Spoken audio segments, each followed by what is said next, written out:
ಈ ಲೋಕ ದಾಳಿಯ ವಿಚಾರದಲ್ಲಿ ಲೋಕಾಯುಕ್ತರು ದಾಳಿ ಮಾಡೋ ವಿಚಾರದಲ್ಲಿ ನಮಗೆ ಹೇಳಿ ಹೇಳಿ ಬೇಜಾರಾಗೋಗ್ಬಿಟ್ಟಿದೆ. ಯಾಕೆ ಅಂತಾರೆ ಇವ್ರು ಲೆಕ್ಕ ಕೊಡಲ್ಲ ಲೋಕಾಯುಕ್ತರು. ಎಷ್ಟು ದಾಳಿ ಮಾಡಿದ್ದೀವಿ, ಎಷ್ಟು ವಸೂಲಿ ಆಗಿದೆ, ಎಷ್ಟು ಶಿಕ್ಷೆ ಆಗಿದೆ ಏನೂ ಹೇಳಲ್ಲ. ಸುಮ್ಮನೆ ಶಾಕ್ ಶಾಕ್ ಶಾಕ್ ಅನ್ನೋದಾಗ್ಬಿಟ್ಟಿದೆ ನಮ್ಮದು ಕತೆ. ವಾಣಿಜ್ಯ ತೆರಿಗೆ ಉಪನಿರ್ದೇಶಕನಿಗೆ ಲೋಕ ಶಾಕ್ ಅಂತೆ. ಕೊಪ್ಪಳ ಹಾಗೂ ಹುಬ್ಬಳ್ಳಿ ನಿವಾಸದಲ್ಲಿ ಶೋಧ ಕಾರ್ಯ. ಲಕ್ಷಾಂತರ ರೂಪಾಯಿ ನಗದು ಪತ್ತೆ, ಬಂಗಾರ ಬೆಳ್ಳಿ ಪತ್ತೆಯಾಗಿದೆ. ಹಣ ಎಣಿಸುವ ಯಂತ್ರವನ್ನ ಸಿಬ್ಬಂದಿ ತಗೊಂಡು ಹೋಗಿದಾರಂತೆ. ಹಣ ತೆಗೆದುಕೊಂಡು ಹೋಗೋಕೆ ಟ್ರಂಕ್ ಬೇರೆ ತಗೊಂಡೋಗಿದಾರಂತೆ. ಒಬ್ಬೊಬ್ಬ ಬೆಳ್ಳಿ ದೇವರ ಮಂಟಪ, ಬಂಗಾರದ ಗಣೇಶ ಮೂರ್ತಿ ಸಹ ಪತ್ತೆಯಂತೆ. ಚೆನ್ನಾಗಿದೆ ಅಲ್ಲ, ಇಟ್ಕೊಳ್ಬಾರ್ದು ಅಂತ ಏನಿಲ್ಲ. ಯಾರಾದ್ರೂ ಬೆಳ್ಳಿ ದೇವರ ಮಂಟಪ ಮಾಡಿಸ್ಕೊಳ್ಬಾರ್ದು ಅಂತ ಏನಾದರೂ ಇದೆಯಾ ರೂಲ್ಸಲ್ಲಿ? ಅಥವಾ ಬಂಗಾರದ ಗಣೇಶ ಮೂರ್ತಿ ಮಾಡಿಸ್ಕೊಳ್ಬಾರ್ದು ಅಂತ ಏನಾದರೂ ಇದೆಯಾ? ಅವರ ಆದಾಯದ ಮೂಲ ಏನು, ಅದಕ್ಕೆ ತಕ್ಕಂಗೆ ಇದೆಯಾ ಇಲ್ವಾ ಅನ್ನೋದನ್ನು ಒಂದು ಇಲ್ಲಿಯವರೆಗೂ ಲೋಕಾಯುಕ್ತ ನೀವು ಎಷ್ಟು ದಾಳಿ ಮಾಡಿದಿರ, ಒಂದು ವರ್ಷಕ್ಕೆ ನೀವು ಕ್ಲಾರಿಫಿಕೇಶನ್ ಕೊಡ್ರಪ್ಪ. ಪ್ರತಿ ವರ್ಷಕ್ಕೂ ಒಂದ್ಸಲ ಈ ವರ್ಷ ಇಷ್ಟು ದಾಳಿ ಮಾಡಿದ್ದೀವಿ, ಇದರಲ್ಲಿ ಇಷ್ಟು ಜನಕ್ಕೆ ಶಿಕ್ಷೆ ಆಯಿತು, ಇಷ್ಟು ಜನರಿಂದ ಇಷ್ಟು ವಸೂಲಿ ಮಾಡ್ಕೊಂಡು ನಾವು ಇಟ್ಕೊಂಡಿದ್ದೀವಿ, ಸರ್ಕಾರಕ್ಕೆ ವಾಪಸ್ ತೊಗೊಂಡಿದ್ದೀವಿ ಹೇಳಿ ಒಬ್ಬರಾದ್ರೂ ಏನೂ ಹೇಳಲ್ಲ. ಬರೀ ದಾಳಿ ದಾಳಿ ದಾಳಿ ದಾಳಿ.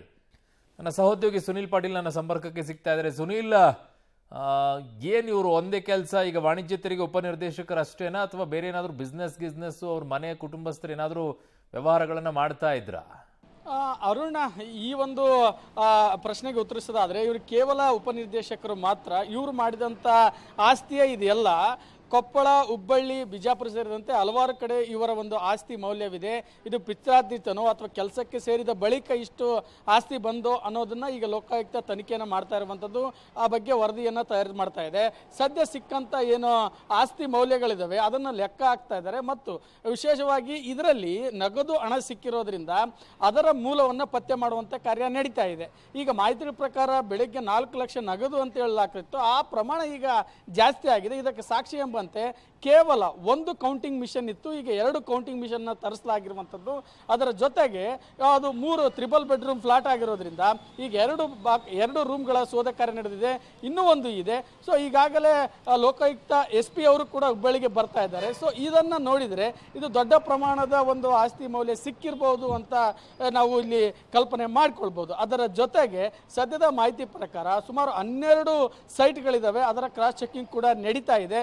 ಸೊ ಎಲ್ಲ ಒಂದು ಕಾರ್ಯ ಮುಗಿಬೇಕಾದ್ರೆ ಸಂಜೆ ಆಗುತ್ತೆ. ಸಂಜೆ ಹೊತ್ತಿಗೆ ಇವರ ಆಸ್ತಿ ಮೌಲ್ಯವೆಷ್ಟು, ಇದರ ಒಂದು ವಶಪಡಿಸಿಕೊಂಡಿದ್ದು, ಜಪ್ತಿ ಮಾಡುವಂಥದ್ದು, ಈ ಒಂದು ಕಾರ್ಯಗಳು ನಡೆಯಲಿರುವಂಥದ್ದು. ಅರುಣ್, ಈಗ ಸದ್ಯ ಹುಬ್ಬಳ್ಳಿಯ ವಿದ್ಯಾನಗರದ ದತ್ ನಗರದಲ್ಲಿ ಶೋಧ ಕಾರ್ಯ ಮುಂದುವರೆದಿದೆ.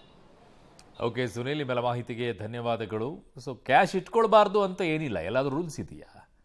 ಅವರು ಅದಕ್ಕೆ ದಾಖಲೆಗಳು ಹಂಗೇನಾದರೂ ಆಗೋದಾಗಿದ್ದರೆ ಇಲ್ಲಿಯವರೆಗೂ ರೇಡ್ ಆಗಿರುವಂಥ ಅನೇಕ ಪ್ರಕರಣಗಳಲ್ಲಿ ಎಲ್ಲವೂ ಕೂಡ ವಾಪಸ್ ಗೌರ್ಮೆಂಟ್ ಇಟ್ಕೊಳ್ಬೇಕಾಗಿದ್ದಿತ್ತು. ಎಲ್ಲಿ ಸೀಸ್ ಮಾಡಿದ್ದಾರೆ, ಅದಕ್ಕೆ ಚಾರ್ಟರ್ಡ್ ಅಕೌಂಟನ್ನು ಕರ್ಕೊಂಡು ಬರ್ತಾರೆ, ಅದಕ್ಕೆ ಲೆಕ್ಕ ತೋರಿಸ್ಕೊಳ್ತಾರೆ, ವಾಪಸ್ ಇಸ್ಕೊಂಡು ಹೋಗ್ತಾರೆ. ನಿಜವಾಗಿಯೂ ಕೂಡ ಪತ್ತೆ ಹಚ್ಚುವಂಥ ಕೆಲಸ ಆಗಿದ್ದರೆ ಬೇರೆ ರೀತಿಯೇ ಆಗಿರೋದು. ಬನ್ನಿ.